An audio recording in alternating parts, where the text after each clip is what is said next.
सरपंच साहब, एक बात यहाँ पर मैं और जानने की कोशिश करूँगा कि जिस तरह से जब भी किसी अफसर से हम बातचीत करते हैं तो वो जो है रोड के इशू को ज़्यादा जो है हाईलाइट लेता है कि रोड नहीं तो हम किस तरह से पहुँचते हैं। तो यहाँ की जो आवाम है, क्या वो इंसान नहीं? देखिए, मुलाज़िम कोई भी रोड का बहाना करके एबसेंट नहीं हो सकता है।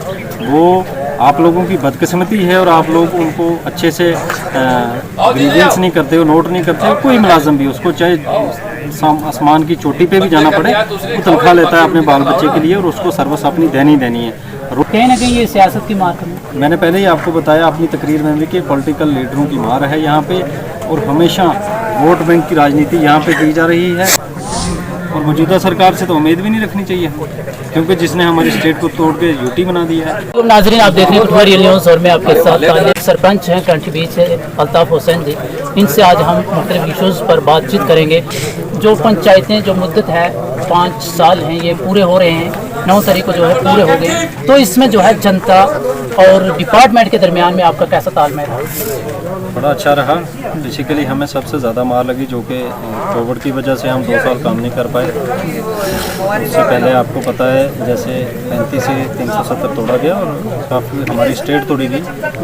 काफ़ी ज़्यादा डिस्टर्ब रहे हम। तो मुझे लगता है हमें 1 या 2 साल ही मिले काम करने के लिए, लेकिन जितने मिले उनमें हमने अपनी तरफ से 100% कोशिश की है।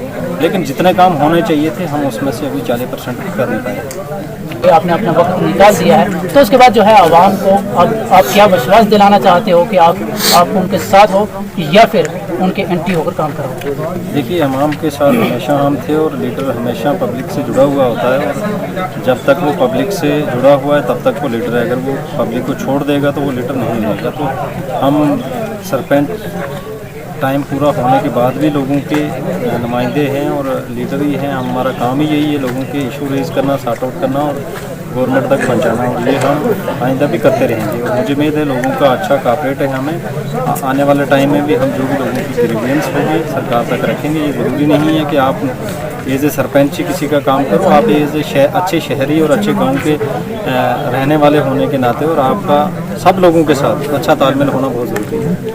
देखिए तालब जी, मैं आपको ये बता देना चाहता हूँ कि सरकार की शुरू से ही ये गलत पॉलिसियों की वजह से आज हम इस मोड़ पे पहुँचे हैं। चांद पिछले 70 साल से रोड के बिना था और आज भी रोड के बिना है।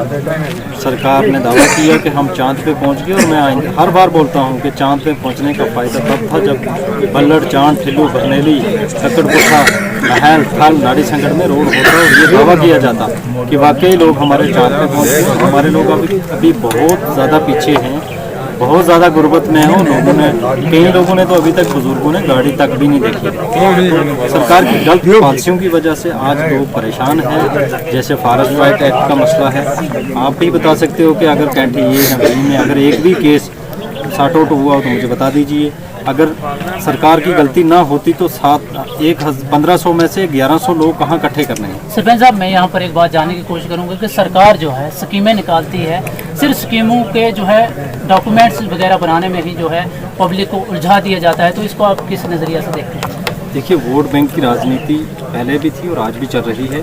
मैंने आपको पहले ही बताया कि अगर कोई चीज़ सस्ते में और आसानी से मिलती तो गरीब लोगों को फ़ायदा था।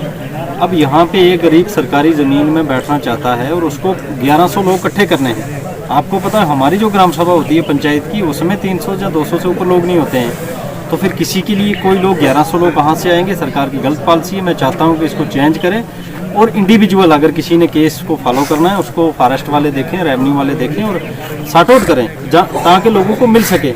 अब जो चीज़ आपने देनी नहीं उसमें गरीब को उलझन में क्यों डालना है? जहाँ तो आप दो ही नहीं, स्कीमें बेशक आप 300 से 400 तक भी ले जाओ, लेकिन उसका बेनिफिट तो गरीब तक पहुँचना चाहिए ना।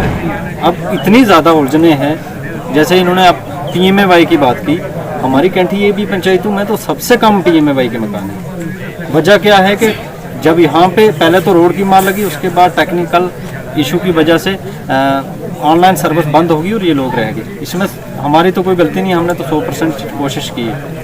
सरपंच साहब, एक बात यहाँ पर मैं और जानने की कोशिश करूँगा कि जिस तरह से जब भी किसी अफसर से हम बातचीत करते हैं तो वो जो है रोड के इशू को ज़्यादा जो है हाईलाइट लेता है कि रोड नहीं तो हम किस तरह से पहुँचते हैं। तो यहाँ की जो आवाम है, क्या वो इंसान नहीं? देखिए, मुलाज़िम कोई भी रोड का बहाना करके एबसेंट नहीं हो सकता है।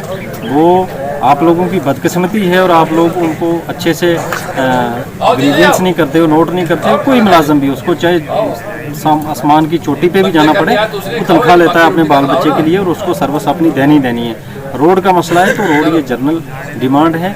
मुझे लगता है कि सरकार को करना चाहिए। कैंठी बी में ए में रोड क्यों नहीं है, ये बहुत ज़रूरी था रोड। इसके लिए आप किसको जो है जिम्मेवार ठहराते हो, सबका सरकार को या जो प्रेजेंट सरकार है? देखिए, मैं तो चाहता हूँ जो पहले वाले थे उन्होंने भी झूठे वादे किए। आज वाली सरकार जो है ये सबसे बड़ा दावा करने वाली भी आपके सामने झूठी साबित हुई है। आपको रोड नहीं मिला है तो आपके सामने मिसालें हैं यहाँ पे। रोड क्यों नहीं मिला है? आज हम जो है नाड़कोट, परानकोट, ढक्कीकोट को बैकवर्ड समझते थे, लेकिन आप समझते हो ढक्कीकोट और नाड़कोट में आज गाड़ी जा रही है, लेकिन चांद बल्लड़ में नहीं है। सिर्फ 2 किलोमीटर का फ़र्क है। कहीं ना कहीं ये सियासत की मार है। मैंने पहले ही आपको बताया अपनी तकरीर में भी कि पॉलिटिकल लीडरों की मार है यहाँ पे, और हमेशा वोट बैंक की राजनीति यहाँ पे की जा रही है। हर एक ने यहाँ पे वोट बटोरने के लिए आप लोगों के साथ अलग अलग बातें की, और हर एक नया चेहरा जो आया वो रोड को लेके ही आया। और बदकिस्मती की बात यह है कि यहाँ के लोग पहाड़ी लोग हैं, ईमानदार लोग हैं, सच्चे लोग हैं, और हर किसी की इज्जत और मान सम्मान करते हैं। इसी वजह से उन्होंने अपने वोट को ज़ाया करते रहे। रोड के मुतालिक आपका पंचायत कैंठी और बी के बारे में क्या कहना है? मुझे नहीं लगता ये वाली सरकार यहाँ के लिए रोड बनाएगी, क्योंकि उनके 10 साल तो पूरे हो गए। अगर उनसे आज तक नहीं बना तो अगले वाले वादे क्या करेंगे? 10 साल में तो बना देना चाहिए था। और मौजूदा सरकार से तो उम्मीद भी नहीं रखनी चाहिए, क्योंकि जिसने हमारी स्टेट को तोड़ के यूटी बना दिया है। क्या उम्मीद रखोगे आप? बड़े बड़े अफसरान यहाँ पे आएंगे, बड़े बड़े दावे करेंगे, लेकिन रोड देने का जो वक्त था वो चला गया। अगर इन मौजूदा सरकार की बात करूँ, 10 साल चले गए इनके, आने वाले 2-4 महीने में ये रोड नहीं बने। हाँ, डिपार्टमेंट से आप उम्मीद रख सकते हो, और एसडीएम साहब से, डीसी साहब के पास तो बेचारे के पास देखो उन्होंने चैनल के हिसाब से चलना है। आजकल आप जहाँ भी जाओगे ज़्यादातर लोग पार्टी के प्रचार के लोग, अब यहाँ पे आज ब्लॉक दिवस था, बीजेपी के 2-4 लोग आए हुए थे, तो उन्होंने लोगों को इकट्ठे करने के लिए, ब्लॉक दिवस को सक्सेसफुल करने के लिए ये बोला कि यहाँ पे PMAY के लोगों की लिस्टें बन रही हैं। और आपने देखा मेरी पंचायत के तो 20 से 30 लोग आए, और जब मुझे यहाँ पे मिले तो उन्होंने कहा हमें अलग से फ़ोन आया है कि आपके मकान रखे जा रहे हैं, आपकी लिस्टें बननी जा रही हैं। इतनी ज़्यादा धोखाधड़ी तो नहीं होनी चाहिए। अगर आप पिछले 10 साल में किसी का काम नहीं कर पाए और सरकार का प्रोग्राम सक्सेसफुल करने के लिए किसी गरीब आदमी को परेशान मत कीजिए। मेरी यही रिक्वेस्ट है, और आप लोगों से और जनता से भी ये रिक्वेस्ट है कि वो इन उलझनों में ना पड़ें। इन्होंने जो खोखले वादे करने थे, जो सच और झूठ बोलना था, वो बोल के चले गए हैं। आने वाले टाइम में आप अच्छे खासे जानते हो कि आपकी वोट की क्या कीमत है। पिछली तरह जैसे आपने 0% या सस्ते में अपने वोट को दिया, इस तरह ना दीजिएगा। कोई भी आए, एनीवन, मैं नहीं किसी का नाम लूँगा, कोई भी आए, अपने वोट की ताकत है आपकी, आप पहले बात कीजिएगा। अगर पिछले टाइम में यहाँ पे इलेक्शन था, असेंबली इलेक्शन था या DDC था, तो बाइकाट हुआ था यहाँ पे, तो फैजुल हसीब साहब SDM थे, वो भी यहाँ पे आके उन्होंने भी दावा किया था आपको रोड दे देंगे। आप लोगों ने वोट कास्ट कर दिया, लेकिन अभी तक रोड नहीं। ये थे हमारे साथ सरपंच पंचायत हल्का कैंठी बी के। इनकी मुद्दत तो पूरी हो गई है, लेकिन इन्होंने आवाम को जो है यकीन दहानी दिलाई है कि वो फिर भी आपके साथ हैं और